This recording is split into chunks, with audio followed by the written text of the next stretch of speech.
Dès que quelqu'un pleure, j'ai tendance à pleurer aussi, comme une madeleine. Et on m'a d'ailleurs souvent dit que cela faisait de moi quelqu'un d'empathique, car j'étais très connectée au ressenti des autres.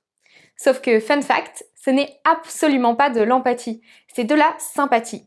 Et comme la limite entre les deux est très fine, on a souvent tendance à les confondre.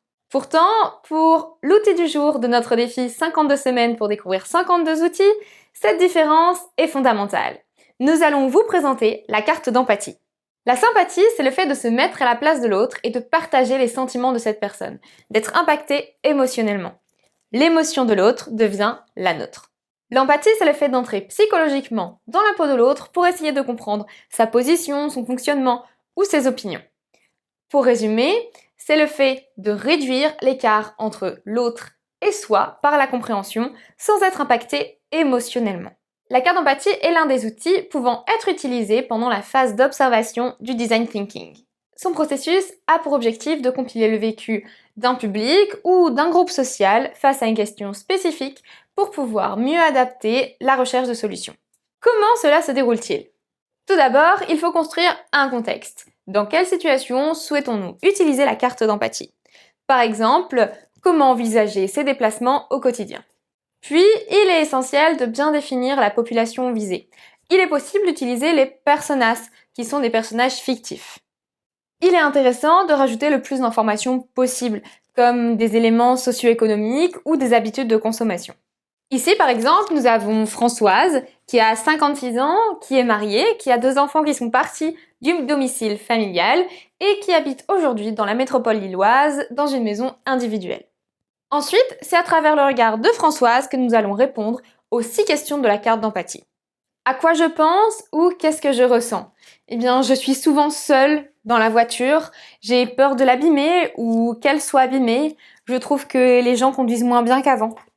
Qu'est-ce que j'entends ? Eh bien, j'entends des klaxons, j'entends des cris, j'entends également que conduire en voiture, cela pollue sur les petits trajets. Qu'est-ce que je vois ? Je vois des routes surchargées, beaucoup d'embouteillages, des jeunes en trottinette qui vont plus vite que moi, ou encore la construction de nouvelles pistes cyclables. Qu'est-ce que je dis ou fais ? Je paye toutes les factures d'entretien, je fais le plein d'essence 1 fois par semaine, ou encore je me plains de la voiture à mes amis. Quelles sont mes peurs, mes craintes, mes doutes ? Abîmer la voiture, polluer la planète de mes futurs petits-enfants ou encore perdre du temps. Et quelles sont mes attentes, mes désirs, mes souhaits ? Me déplacer plus facilement, plus rapidement et améliorer mon budget.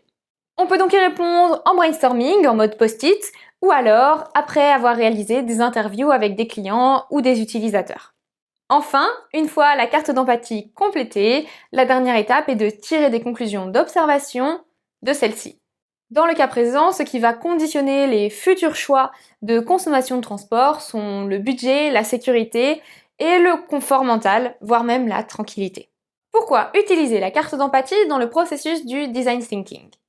1. Cet outil permet une observation assez complète en se mettant dans la peau des populations cibles. 2. L'empathie nous permet de décliner les différents sens, actions ou motivations de nos différents acteurs. 3. C'est un outil qui aide à la compréhension des populations visées et qui oriente les choix futurs au niveau des phases d'idéation et de prototypage. La carte d'empathie peut être appliquée pendant la phase d'observation du design thinking, mais également en mesure d'un prototype. Prévoyez environ 1 heure. Merci à tous d'avoir regardé cette vidéo et pensez à vous abonner pour suivre les 25 outils restants. Si vous utilisez un outil, partagez-le avec la Loubar Family sur notre page LinkedIn, lien dans la bio.